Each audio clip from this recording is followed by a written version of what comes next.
ministre de l'Industrie Marc Ferracci à la rencontre des acteurs de la plateforme chimique de Pont-de-Claix jeudi. D'abord en préfecture, puis sur le site de Vancorex. AIS Biotech utilise des sucres complexes pour développer des biomédicaments capables de prévenir et traiter des maladies infectieuses. La grippe est la première visée grâce à Glycoflux. Et puis la 21e édition des trophées Rotary de la création d'entreprise a eu lieu mi-juin à Alpexpo. Le président Laurent Bailly et le lauréat du coup de cœur du jury, Rio Darold, sont les invités du JT. Bonsoir à toutes et à tous, ravi de vous retrouver dans ce JT du vendredi 27 juin 2025. Du lundi au vendredi à partir de 18h, l'essentiel de l'actualité du Grand Grenoble. L'Isère va repasser en vigilance orange canicule à partir de samedi. Les fortes chaleurs devraient durer jusqu'à au moins jeudi prochain. La tentation d'aller profiter des plans d'eau de la région est grande, mais la prudence reste recommandée. Le corps d'un homme de 42 ans a été découvert jeudi matin, flottant à la surface du petit lac du Vercors au Bois Français. Les recherches pour tenter de retrouver cet habitant de Saint-Imier avaient été lancées la veille au soir. La thèse de la noyade accidentelle est privilégiée, mais l'autopsie permettra d'en dire plus. Le week-end dernier, 2 personnes sont mortes par noyade au lac de Paladru. La montagne attire également pas mal de pratiquants en ce moment. Un alpiniste de 60 ans, un habitant d'Huez, est décédé jeudi alors qu'il s'était engagé avec un coéquipier et une autre cordée de 2 dans le couloir est du col de Beldonne, dans le secteur du Grand Pic. Mais un membre de la cordée a perdu l'équilibre et lors de la chute dans une pente à 40 degrés, la tête de la victime a violemment heurté une pierre. L'autre alpiniste est indemne. La canicule qui a aussi provoqué une arrivée massive d'animaux au Ticodrome, notamment de martinets noirs, y compris de poussins. Le centre de sauvegarde de la faune sauvage du Gard, qui n'a pas assez de bénévoles pour pallier cette arrivée soudaine, recherche d'urgence des éco-volontaires. Les personnes intéressées, majeures, disponibles au minimum une semaine, peuvent contacter le Ticodrome sur ticoecovol@gmail.com. Flic ou voyou, le Dauphiné libéré révèle dans son édition de ce vendredi qu'une enquête est en cours depuis plusieurs mois pour trouver si au sein même de la police grenobloise, un ou plusieurs fonctionnaires ne renseigneraient pas les dealers. Tout est parti, selon le quotidien, d'une opération de grande ampleur le 8 octobre dernier dans le quartier Saint-Bruno de Grenoble. Les suspects auraient été alertés de la date du coup de filet et auraient vidé les lieux avant. Le directeur de la police de l'Isère et le procureur de la République de Grenoble se sont refusés à tout commentaire, si ce n'est que depuis cet automne, le nombre de personnes informées qu'une opération est en cours est réduite au minimum. Quel avenir pour la plateforme chimique de Pont-de-Claix et symbole des lourdes difficultés pour Vancorex? C'était le thème de la visite de Marc Ferracci jeudi dans la métropole. Un ministre de l'Industrie que certains auraient préféré voir cet hiver. Mais le gouvernement avait refusé la nationalisation et le tribunal de commerce en avril avait rejeté le projet de société coopérative au profit d'une reprise très partielle de l'activité par la filiale d'un groupe chinois.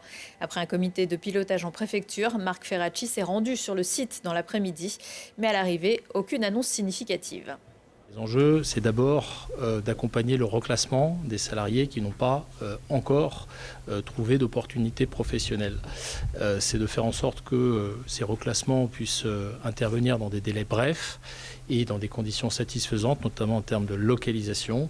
Un des enjeux, c'est de retrouver un emploi sur le bassin de vie, à proximité. Et c'est ce que les services de l'État essayent de faire en lien avec toutes les parties prenantes de l'accompagnement et du reclassement. Ensuite, le deuxième enjeu, c'est de faire en sorte que la plateforme trouve la capacité à consolider ses activités. Il y a un certain nombre d'activités transversales à la plateforme, c'est la fourniture d'eau, d'électricité, de vapeur, qui sont déstabilisées par la chute d'une grande partie de l'activité de Vancorex.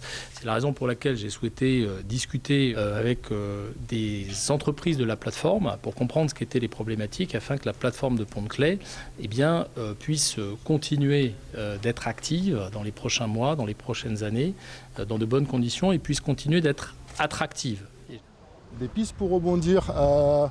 Alors on devait être accompagné pour l'après Vancorex. On se rend compte que les services qui devaient nous prendre en charge, donc en l'occurrence France Travail, sont complètement pas prêts. Ça fait trop de monde en même temps. Moi, je communique encore avec nombre de mes collègues qui n'ont toujours pas eu d'entretien. Alors en termes d'accompagnement dans l'emploi, on repassera. 53 personnes sur 460 employés d'origine ont été intégrées à l'offre de reprise partielle. Mieux vaut prévenir que guérir. L'hiver et sa grippe saisonnière sont encore loin, mais AIS Biotech travaille depuis plusieurs années pour prévenir et traiter les maladies infectieuses du type de la grippe.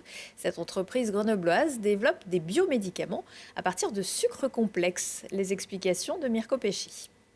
Des sucres comme traitement contre la grippe, c'est la formule développée par AIS Biotech au laboratoire de fermentation du CERMAV, le centre de recherche sur les macromolécules végétales du CNRS. Sur la surface de nos cellules, il y a des sucres qui ont de nombreuses fonctions et l'une d'elles, c'est de servir de point d'accroche à différents pathogènes, que ce soit des virus ou des bactéries. Et ici au CERMAV, ils sont arrivés à reproduire ces sucres complexes en les produisant par des bactéries. On va les utiliser comme des micro-usines pour produire en quantité suffisante, industrialisable, ces sucres complexes que nous on utilise pour faire des médicaments. L'étude des sucres s'appelle la glycobiologie, un domaine récent puisque les chercheurs s'y penchent sérieusement depuis les années 50. Mais la crise du Covid-19 a accéléré les recherches médicales dans ce domaine pour contrer les infections. AIS Biotech a été lancé en mars 2023. Il travaille aujourd'hui sur un spray contre la grippe. Nous, ce qu'on fait, c'est qu'on va administrer par voie nasale le sucre qui imite le récepteur. Donc, ça va aller leurrer le virus qui va s'attacher sur nos sucres qu'on a mis dans la cavité nasale et on va donc limiter l'infection. Le fait d'aller bloquer les virus, ça va bloquer la propagation de l'infection et on va limiter la descente dans les voies basses respiratoires et donc on va limiter les formes les plus graves, notamment pour les populations les plus fragiles. Peu après sa création, l'entreprise a reçu 360 000 € d'aide avec le concours iLab, lancé par le ministère de la Recherche. Aujourd'hui, AIS Biotech souhaite aller plus loin en se passant d'antibiotiques dans la création de ses médicaments. Aujourd'hui, classiquement, quand on utilise Escherichia coli, les bactéries productrices, on utilise des résistances aux antibiotiques. Donc à l'échelle des laboratoires de recherche, c'est quelque chose qui fonctionne très bien. Dans une optique industrielle, on va chercher vraiment à supprimer ces résistances aux antibiotiques. Pour éviter tous les problèmes d'antibiorésistance qui peuvent exister aujourd'hui, et puis en termes de gestion des déchets, ça a vraiment un coût plus important. Après avoir démontré que son traitement n'est pas toxique et qu'il est efficace, AIS Biotech pourra envisager une mise sur le marché d'ici 2030 à 2032. Et AIS Biotech a été récompensé par les trophées Rotary de la création d'entreprise en 2023. Nous y voilà donc à ces fameux trophées. Un réel coup de pouce et un éclairage non négligeable pour les startups. C'est ce que l'on va voir à présent avec mes deux invités. Bonsoir Laurent Bally. Bonsoir. Vous êtes le président des trophées du Rotary. La dernière cérémonie a eu lieu le 16 juin à Alpexpo. Exactement. À vos côtés, Rio Darold. Bonsoir. Bonsoir. Et vous êtes, vous, avec votre start-up Vergora, lauréat du coup de cœur Exactement. Du jury au dernier trophée.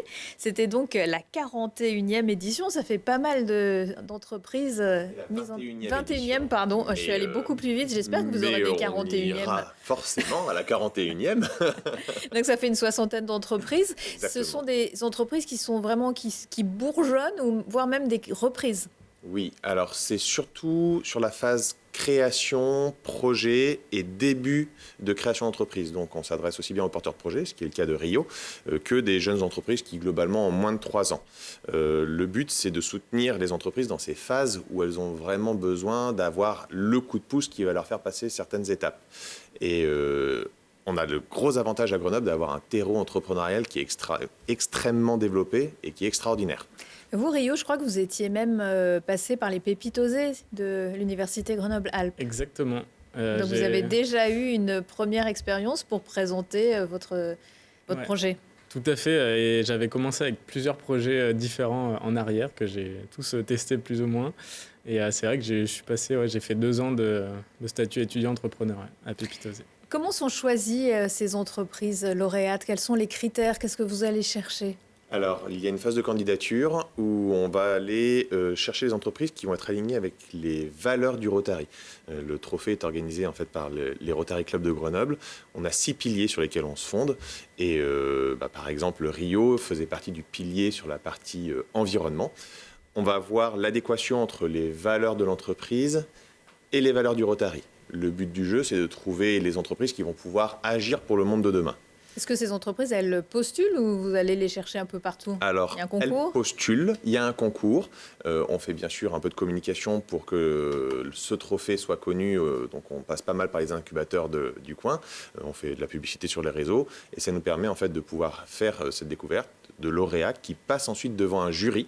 On avait un jury qui était composé d'une trentaine d'experts de différents milieux qui ensuite font la sélection de nos 6 lauréats, puisqu'on a 6 piliers sur lesquels on s'appuie. Alors, parmi ces lauréats, Vergora, est-ce que Rio, vous pouvez nous présenter Vergora? Tout à fait. Donc Vergora, c'est une société qui a pour mission de ramener la nature en ville.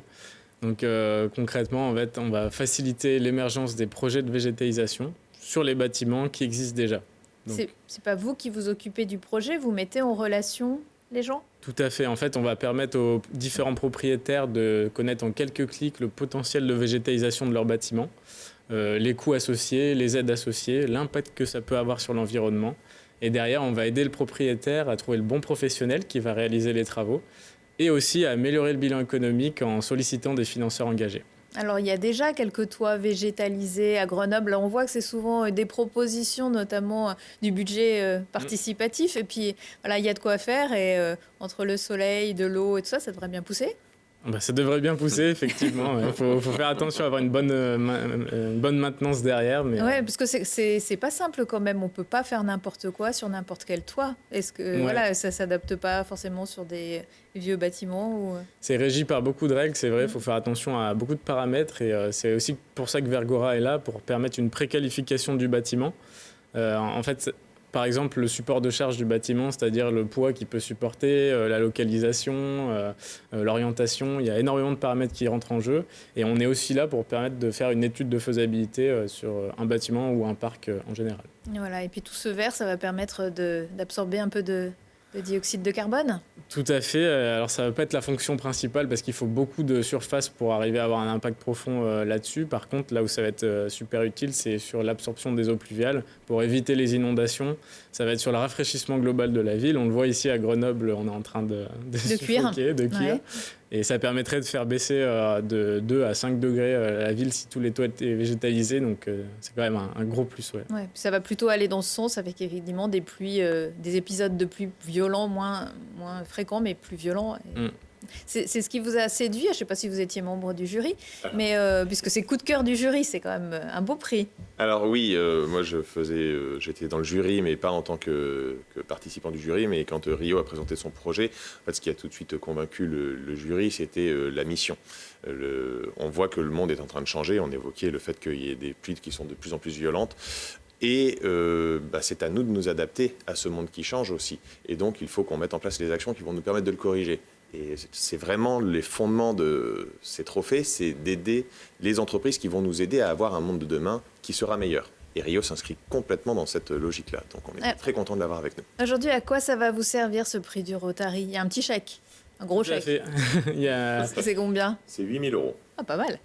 En fait, ça arrive vraiment au bon moment pour Vergora parce que moi, j'avais des dépenses de prévues, notamment pour intégrer un organisme scientifique du bâtiment qui va m'aider à développer toute la partie technologique de Vergora. Et forcément, ça a un prix d'entrée. Et là, ça va me permettre de pouvoir y entrer. Et c'est un réel coup de pouce pour le projet. Ouais. Quelles sont les autres entreprises lauréates cette année? Alors, on en a 6 en tout. Donc, il y a Vergora pour la partie environnement. On a Cœur Fidance qui va représenter la partie santé. On a Thiers sur la partie protection de la femme et de l'enfant. On a Terre Estre pour la partie économie locale. On a aussi Alexandra Holvout avec son projet Aîné Conseil sur la partie qui était éducation. venue nous parler de ce projet dans un... Si on parlait avec Lucille Dailly il y a quelques semaines. Voilà. Exactement. La boucle est bouclée. Il y a un chèque, mais vous les accompagnez aussi, ces entreprises? Alors exactement. En fait, ces 6 lauréats bénéficient tous d'un comité d'accompagnement. C'est-à-dire qu'on a une douzaine d'experts qui vont être mis à disposition de l'intégralité des lauréats, qui vont les accompagner dans le développement de leur structure. Ce qui manque souvent dans cette phase-là, au-delà de l'argent, c'est de la compétence. Et quand on est entrepreneur, des compétences juridiques, des compétences techniques, des compétences comptables, ce n'est pas des choses qui viennent naturellement. Et donc là, le but du jeu, c'était de mettre à disposition une équipe d'experts, et on a des partenaires qui nous ont rejoints spécialement pour accompagner ces lauréats, qui vont mettre à disposition leurs compétences bénévolement pour nos lauréats.